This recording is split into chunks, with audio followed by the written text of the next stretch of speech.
welcome to GameStack. We're doing something a little interesting this time around. We're taking a look at some different series, and we're going to tell you what's the best game in that series and what's the worst game.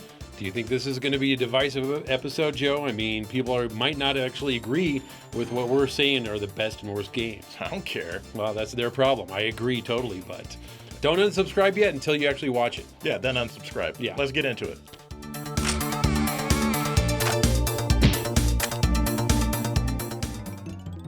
The Crash Bandicoot series. Sony's mascot for quite a while saw many releases over the years, upwards of 15 games including spin-offs. I decided not to even think about any of those spin-offs for this episode. I just made my choices of best and worst based on the actual platforming games. So without further babbling, let's get right into the best game in the series. For me, Crash Bandicoot 3 Warped is the pinnacle. The original game on the PlayStation was awesome, and it's even better now since the release of the original 3 games on the Insane Trilogy for the PlayStation 4. And I still can't believe this, but it's also coming soon for the Switch. This releases the exact same game and gameplay, but now it has much prettier graphics. Warped still holds the original style of gameplay as the first 2 games, but it feels like it's been perfected. Each level still has bonus areas and other parts that you can't get to until you find gems in later levels. This always made scouring levels very entertaining to me. I like that they break up the normal levels with driving type stages. These are fun and can be very challenging until you get the feel for controlling them.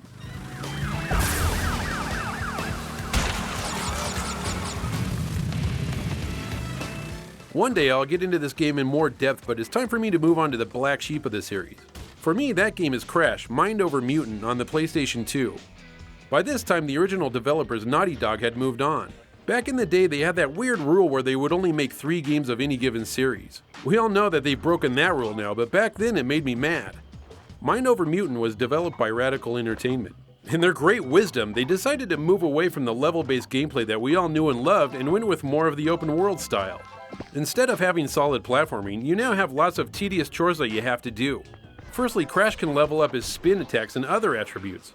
Sounds great, right? Well, really it isn't. To level up, Crash must collect mojo that's just sitting there. Or you can break open various objects to collect it, and also enemies will drop it after you kill them. I found myself running around this open world constantly breaking open these objects and collecting this mojo as if it were the main focus of the gameplay. It didn't take long before I got a little pissy and thought to myself, what the hell are you doing? But the thing is, I kept on doing it because I felt I needed to collect this crap just to upgrade something. It also doesn't help that every time you collect these mojos, it sounds like a slot machine. Was there really no other sound effect that would have been less annoying than this one? Anyway, you start making your way through the game and you get to eventually control the titular mutants. Did you just say tits? You ride on their back and kill everything in sight, even objects to collect mojo. Just like Pokemon, you gotta catch them all because your mutant can level up too. One nice thing is that you can get on and off your mutant whenever you want just by the press of a button. When you're not on a mutant, Crash has new attacks. He punches and kicks everything.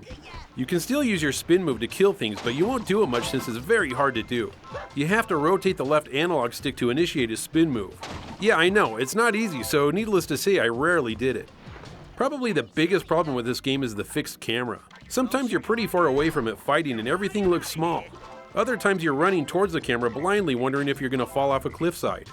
And yes, I know Crash Warped has whole levels where you run towards the camera, but they were designed specifically for that. And yes, they are my least favorite levels in that game. The only thing that this one has going for it is the visuals.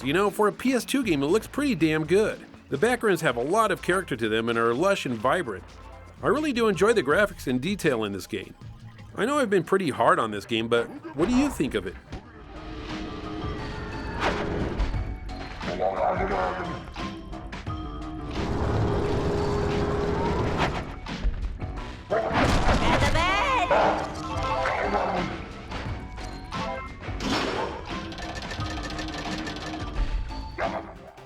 I was gonna choose Sonic 2 on the Genesis as the best Sonic game in the series. But you know what?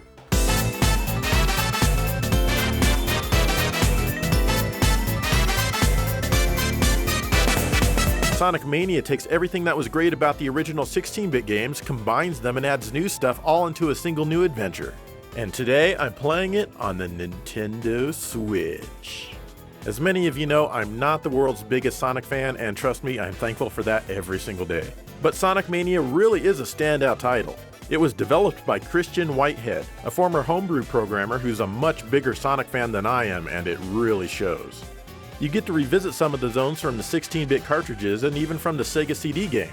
In fact, some people say that too many of the old zones have been revisited. And that's probably true. But they're redesigned and longer, adding lots more interesting things to do. I never felt that Sonic's gameplay really promoted level exploring very much, even though that's what this game wants you to do. In fact, there's some levels that I spent a buttload of time trying to figure out how to get to the end. Some of the zones are just too long, and I find myself getting a bit bored here and there. Oh, and I don't care what anyone says, the Titanic Monarch zone can blow me, and it probably wouldn't even be a good blow. There's some bonus stages where you chase down the spaceship to capture a Chaos Emerald. I really like these. They're enjoyable and original. You grab the blue orbs to increase your speed and rings to increase your time. There's also the checkerboard sphere bonus stages from Sonic 3. I never liked these even when they were new at the time, and I still don't like them now. So let's just nope the hell out of here. The 32-bit style graphics are amazing. That's right, I said 32-bit style.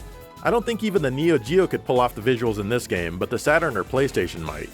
I love how bright and blue Sonic now is, as well as all the scaling and rotation effects that are thrown in.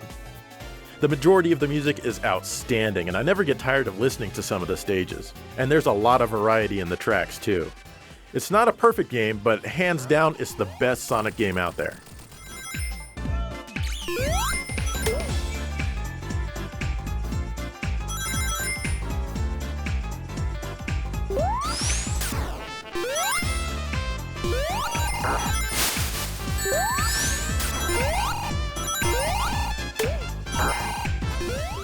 So what's the worst Sonic game in the series? Well, there sure is a hell of a lot of crap to choose from. You think maybe it's Sonic Boom Rise of Lyric on the Wii U? Well, it's close, but sadly no. There's one that's even worse. It's Sonic the Hedgehog, aka Sonic 06, shown here on the PlayStation 3 because it's technically the worst version. For some reason, Sega actually released this unfinished, rushed, bug-ridden mess of a game. It starts out with a cutscene from maybe a Namco or a Square game, but nope, it's Sonic. Dr. Robotnik is up to no good again, and I guess he's called Eggman now, I don't really care. These lifelike and cartoon characters absolutely do not mesh at all. They look so weird together. Anyway, the princess gets herself kidnapped for the first of many times of the game, and it's up to Sonic to rescue her. And to do that, Sonic has been put into a central town hub world that almost feels like an RPG town. You've got to run around and talk to a bunch of idiots before you can do anything. You even need to buy stuff before you can go to the first real stage. I mean, what the hell? Who decided that this would be good for a Sonic game? But even the action stages are poorly designed. The camera is this game's Achilles heel. It's all over the place and rarely looking at what you want.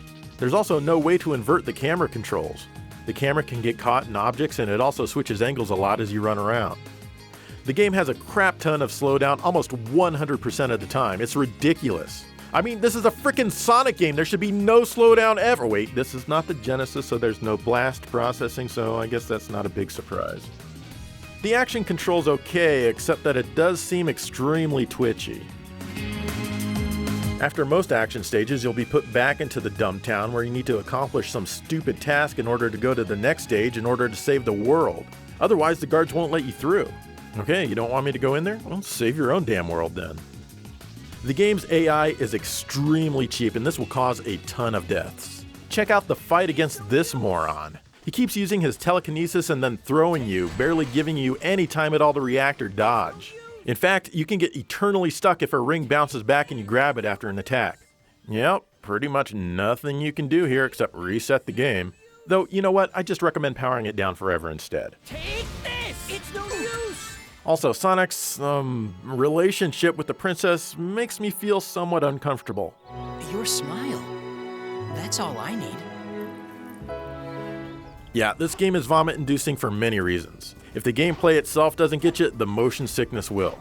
Did I mention the loading? Well, I've got time because it sure as hell is not the quick type. So yeah, this game has lots of loading and it takes a while.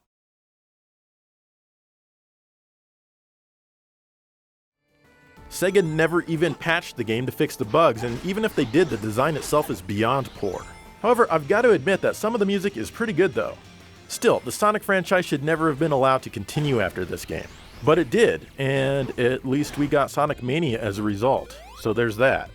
So, unless you make videos on YouTube about bad games, avoid this one at all costs. Tails, go ahead and push the gate switch so he doesn't get out. Okay, Sonic, I'll be right back.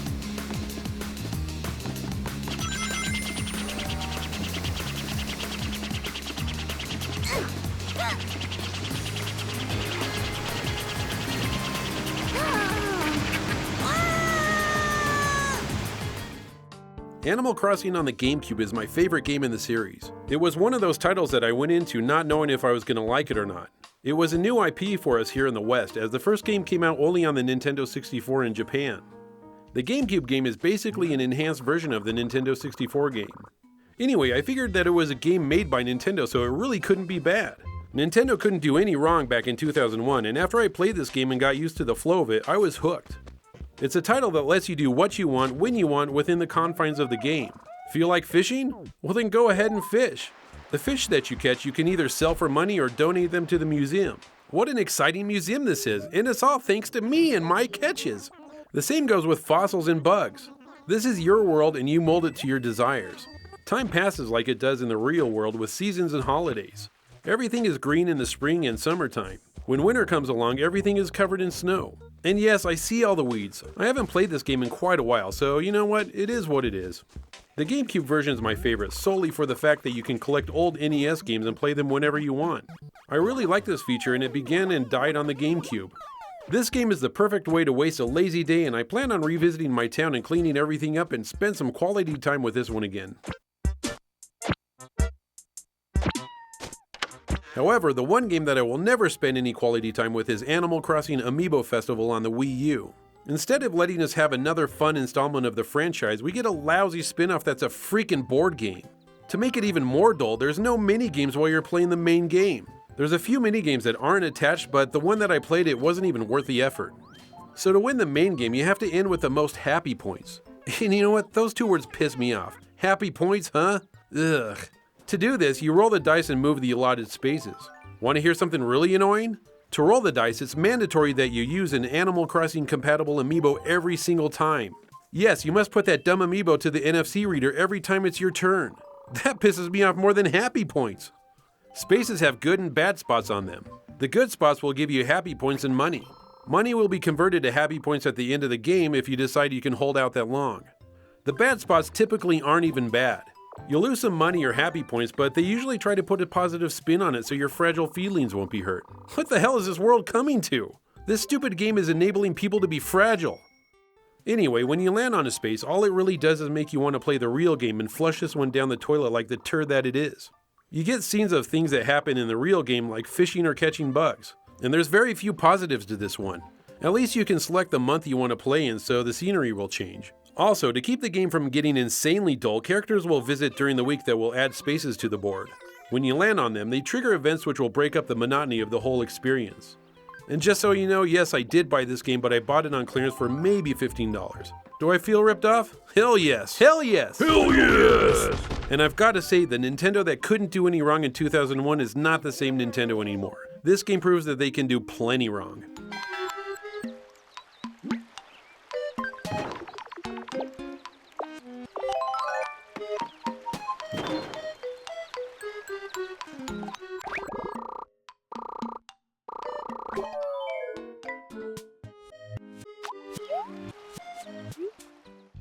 All right, Dave, I've got to admit, anytime you bring up Animal Crossing, I get bored to tears editing it, but that Animal Crossing Amiibo Festival, oh my goodness, that was a horrible, horrible game. Yeah, you got the lucky part of editing it. I actually had to play this stupid game. I mean, talk about boring. True, that's true. Wow, that was horrible. But the main Animal Crossing I do really like. And we've got more series to bring up, so stick with us.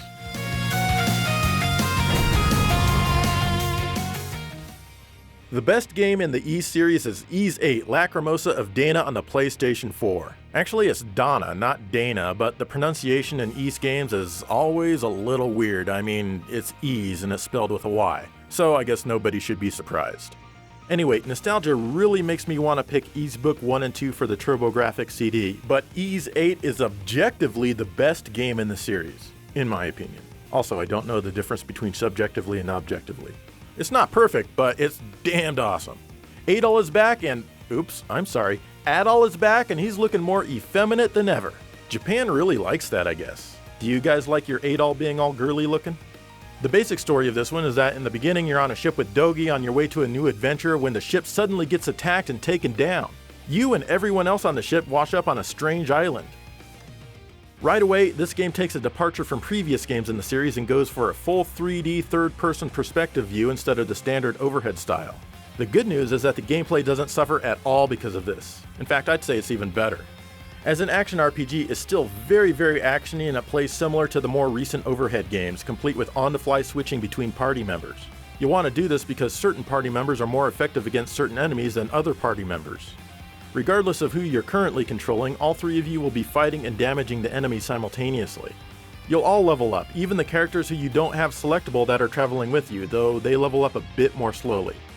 You'll spend a lot of time finding castaways and returning them to the main village, which grows and grows. That's what she said.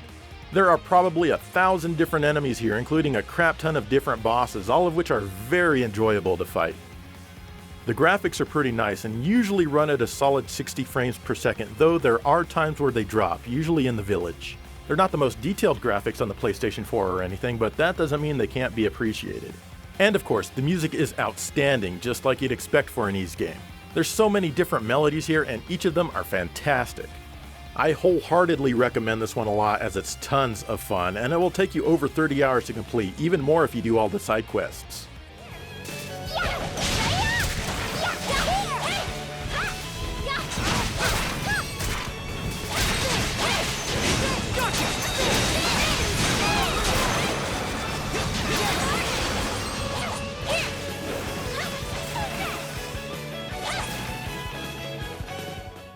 And of course, the worst game in the series proper is Ys5 on the Super Famicom. This was only released in Japan and I'm playing the fan-translated version here. This is such a huge departure that it doesn't even feel like part of the series at all. Adol is searching for the lost city of Kefin and helping people out fighting battles along the way. The story isn't interesting at all, but that's fine, I can deal with that. But the visual style is so odd, and although it's not horrible, I can't exactly say that it looks appealing. It's often difficult to tell where you can go and where you can't while wandering around the map. You can now jump, and sometimes you'll need to do this in order to navigate certain areas. It's easy to fall off or misjudge things, making for a way more frustrating experience than necessary. But at least the game lets you keep trying. The hit detection during battle also seems slightly off as well. After a bit of time, you'll adapt though. The magic system is new and requires stones to be set. These are leveled up separately of you, and they only level up when you kill enemies with magic. And if you kill enemies with magic, you don't level up. Honestly, I just found it easiest to ignore the magic stuff. I mean, it seems more like an afterthought than anything. The dungeons, caves, and whatnot are fairly simple, and the game itself is pretty short. The music isn't bad, but it doesn't really fit in the series. Also, there's only a small selection of music here, so you're going to hear the same tunes again and again. Overall, it's still actually kind of fun, but it's just by far the low point in the series. Just because it's the worst game in the series doesn't mean it's a terrible game.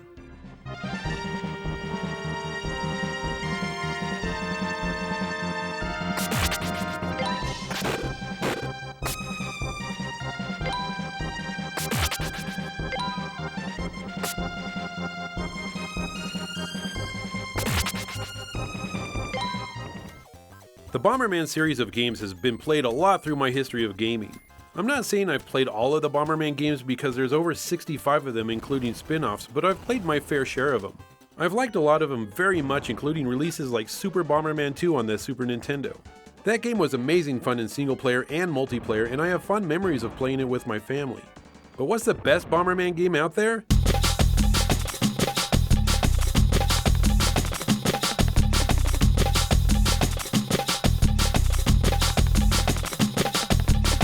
To me, it's definitely Saturn Bomberman on the Saturn.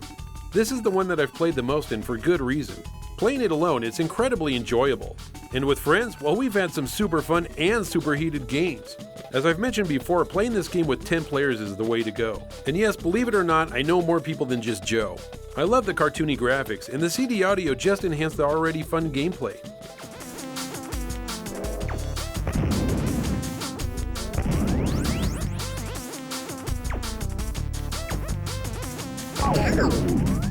Honestly, you can't go wrong with any Bomberman game as they're all really fun. Wait a minute, I think I should rethink that statement. There's one entry into the series that'll have you shaking your head in anger. In 2006, Konami published a Hudson Soft title for the Xbox 360 titled Bomberman Act Zero. I still can't believe that Hudson Soft made this game as they're a premier developer in my book. I guess it just shows that every company is capable of making mistakes. And boy, what a mistake this thing is. You know, I'm guessing Hudson Soft felt they had to inject some toot into the series for it to sell to the edgy Xbox crowd. Well, nuts to that, since it didn't work as nobody bought it and it received crappy reviews across the board. And rightly so, because the game isn't edgy, it's just plain ugly to look at and play. As you can see, they decided to go with a drab color palette. Everything is an ugly, boring shade of brown and rust. Every environment that you fight in looks almost exactly the same, with nothing to look at except boring colors and cold-looking steel. In every single Bomberman title before this, the backgrounds have color and at least a little bit of art to keep you interested. Here there's nothing except depressing garbage. It almost makes you want to lay down and die, it's so ugly. Did I say this is an ugly game? 'Cause it is. On the whole, however, the gameplay is exactly the same as every previous game. You run around a fixed board setting off bombs to destroy blocks in your opponents. Destroyed blocks may or may not reveal power-ups. If you haven't killed your opponents within the allotted time, the board will get smaller and blocks fall from the sky. Also included in this game is the FPB mode. It stands for First Person Bomber, but the funny thing is that you play in third person. In this mode, you can rotate the board left and right with the camera button and you can zoom in and out. Your bomber has a life bar for some dumb reason, which makes this mode insanely easy. That's it, and I'll tell you, it doesn't add anything to the experience. If you have Xbox Gold, then you can go online and play other people. That's if other people actually still play this game. Obviously, I'm not about to pony up for Xbox Gold, especially since this is Joe's Xbox 360. Sorry, Joe. Obviously, the standard mode is the way to play the game if you feel like playing it. But do you really need to play this installment? No, you don't. Pick any one of the previous 60 plus titles and you'll have a better time.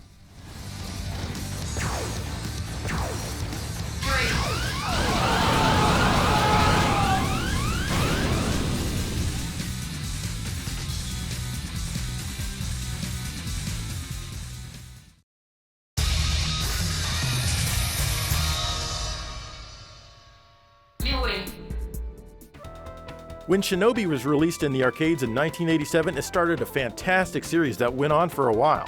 The arcade itself offered up some fast-paced and fun ninja action. So what is the best Shinobi game out there? Is it Shinobi 3 on the Genesis?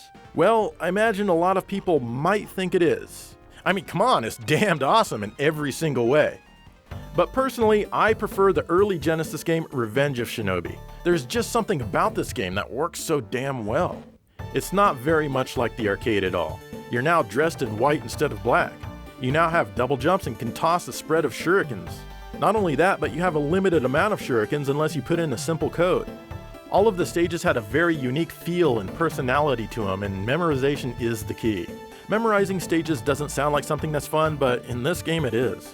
There's a ton of pop culture references from the time and a lot of the enemies and bosses. Even more if you get the earliest revision of the game.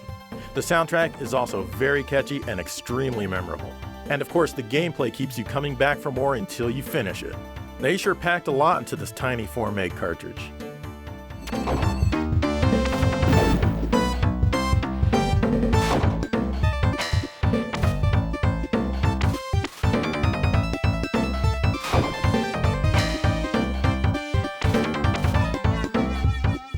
I'd also like to give honorary props to Shadow Dancer. This is the best Shinobi game that's like the arcade. Hell, it's even better than the original arcade and also the Shadow Dancer arcade. This time you have a dog around to help you out, but other than that, it's pure arcade Shinobi action.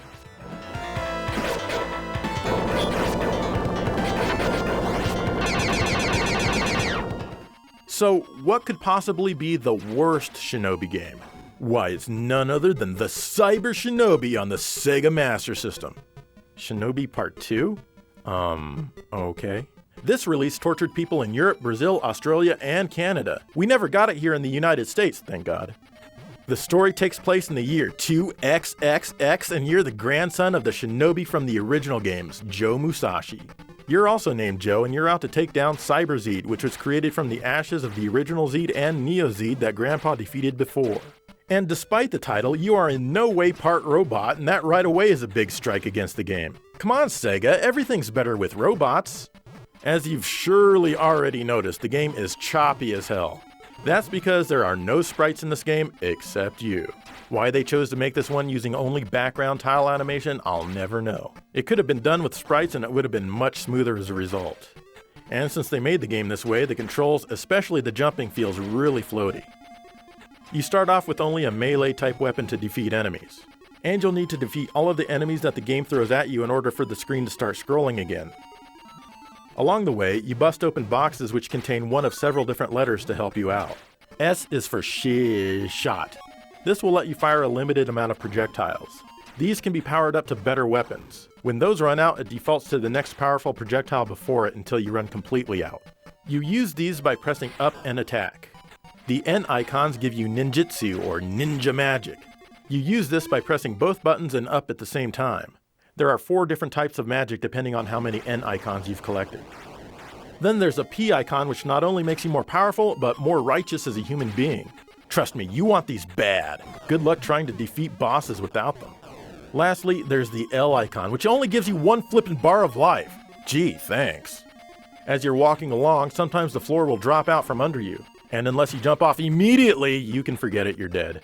The game isn't exactly responsive to your control input, so you can't do anything if you start dropping. Oh, and there's a time limit for the entire stage that's always counting down. Even if you die and get set back, the time doesn't reset. So good luck! Amazingly, I beat the final boss of the game with only 4 seconds remaining. Wait a minute, was he shooting at me with his choppy movement aside, the graphics are fairly mediocre. Well, actually, there are a few areas which have some nice detail. Or some nice color, like against this waterfall. So I kinda sorta take that back, but not really. The music is mostly unmemorable, but it certainly isn't offensive. Still, this game is short, frustrating yet easy at the same time, and just not very fun at all. Once again, a special shout out to Shadow Dancer, this time on the Master System, and yes, it's awful. Isn't it interesting that Shadow Dancer is among the best and the worst games in the series? It also wasn't released in the US. But the Cyber Shinobi here just edges it out in its horribleness.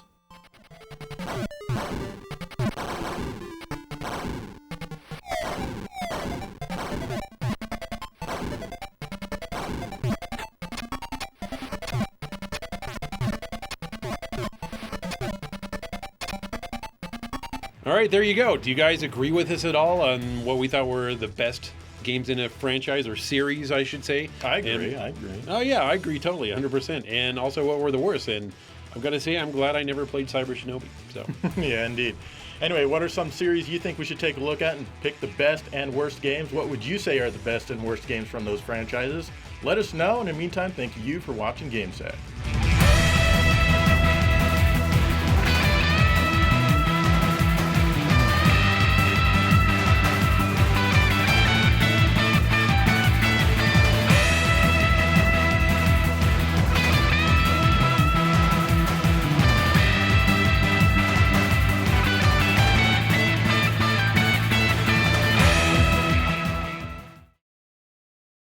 Oh, Dave, you're telling me that you've never, not even once, played Sonic Mania. I haven't, Joe. Oh my goodness, you've gotta play it. Want to give it a try? No.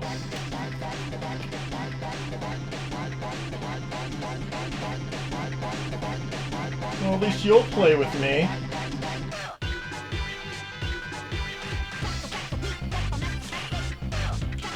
Please kill me.